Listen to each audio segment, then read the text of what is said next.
It's a continuation on the attempt the U.S. government had on me, and I believe everything had to do with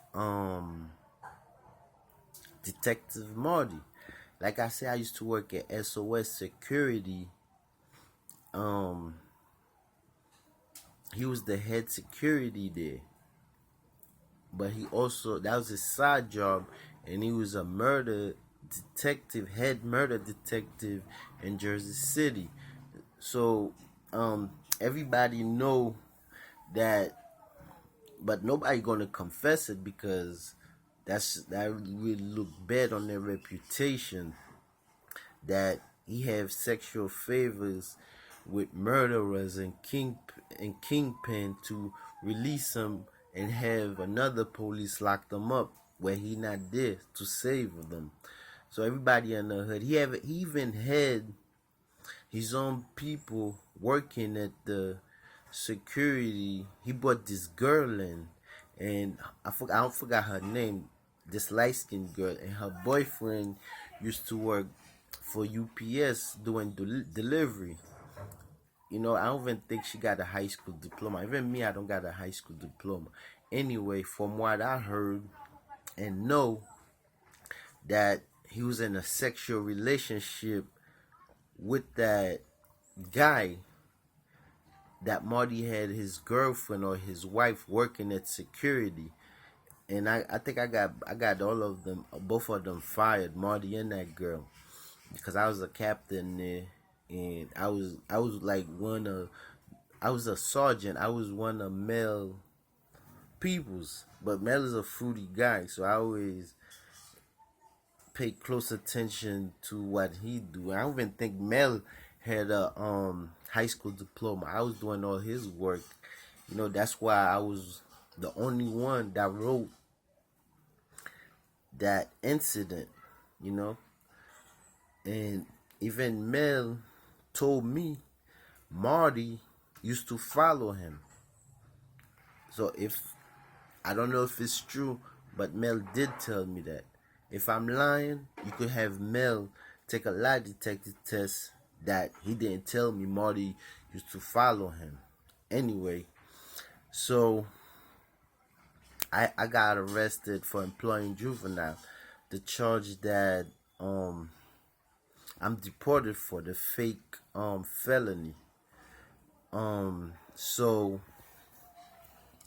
after I lost my job, everything that was going on in my life, you know, everything in my life as for losing my job and everything that's going on in the hood or the ghetto, whatever you want to call it, um, you know, I became mentally unbalanced. So I ended up in Beth Israel Hospital. So that was I ended up in Beth Israel Hospital. That was before the World Trade Center got blown up. So I had filed for unemployment. Soon I got fired. Not too long after I got Marty fired, I got locked up too. So imagine me as a consider what the law enforcement in America consider me as a criminal, and Mel is a law-abiding citizen. He obeyed the law. I don't obey the law. So if Marty was following him, imagine what they would do to me. So somehow that's a coincidence. I call a lot of things coincident because so many coincident. At least one of them gonna be true.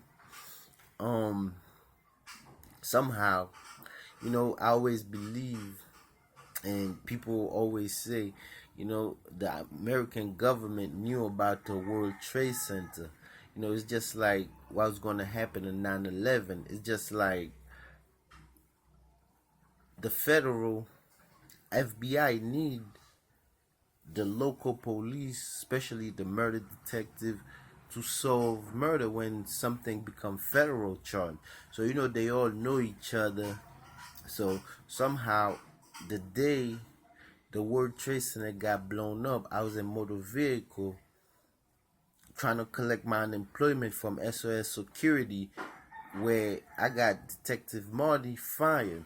And once the first plane hit, they evacuated us, and I was in the balcony watching the second plane hit while I was watching the first building getting burned up.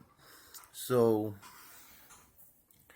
and then everything that's going on in the hood, like I say, I became mentally imbalanced. I ended up in New York. I was going through some stuff, and so when I went to Beth Israel, I went to two Beth Israel, and then it was one where Mel came and visited me, Mel Caraway, the captain of SOS Security at Dixon Mill site, where I got Detective Marty fired. He came and see me there. In that place, I had called Johnny Cochran firm. I believe that was in 2001, the end of 2001, December, the end of December, or the beginning of January.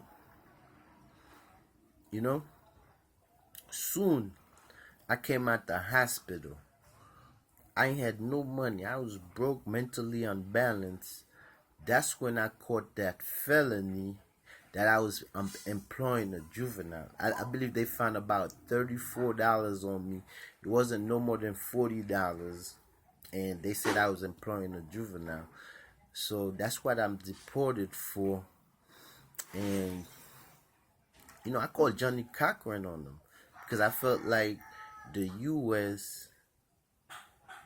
was trying to turn me to a terrorist, because they could turn you to a murderer. They could turn you to the biggest drug dealer in the world. They could turn you to the biggest gang. They could turn you to an informant like Turkish 6ix9ine. They could turn you to whatever they want to. They could turn you to a slave. They could turn you to a homosexual. And me. So that's going 2002. Now, that's about 17 years. That's going on 17. That's 17 years going on 18 years in December. Look at me now. I'm probably being accused as a terrorist. What am I supposed to do?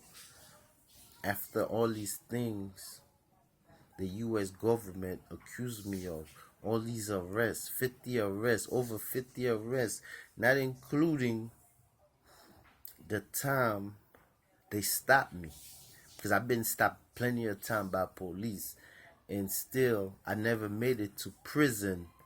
And for me, as an immigrant, I really believe and know American law enforcement is ignorant. They stupid. I play them like they are dumb, with lack of education in school and in the hood, because I done beat the charge. And that day I did sell the drugs, but the drugs they locked me up wasn't mine. My first charge as an adult was with Burgess, a CO at the youth house, because I called them an Oreo cookie. I called him an Oreo cookie, and I was like, what up? He was a sheriff in a courthouse. That's where I caught my first charge. Understand? And I wanted to, square up with him. But there's a lot of words I can't say in YouTube, because I want to get my message across first. And my last charge was with another sheriff. My first charge was in a courthouse with a sheriff. My last charge was with a sheriff in a courthouse.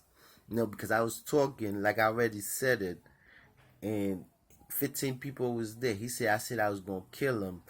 And when I got out, he pepper sprayed me and said I was gonna kill him. I just got in his face.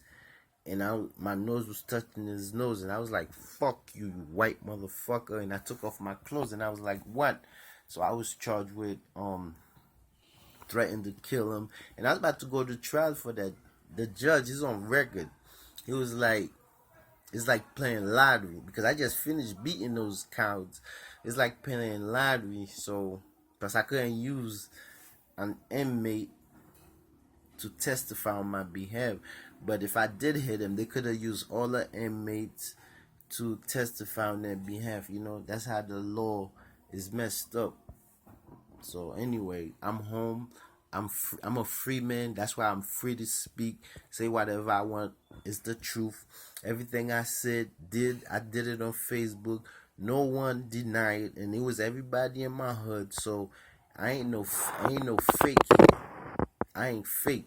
I'm real.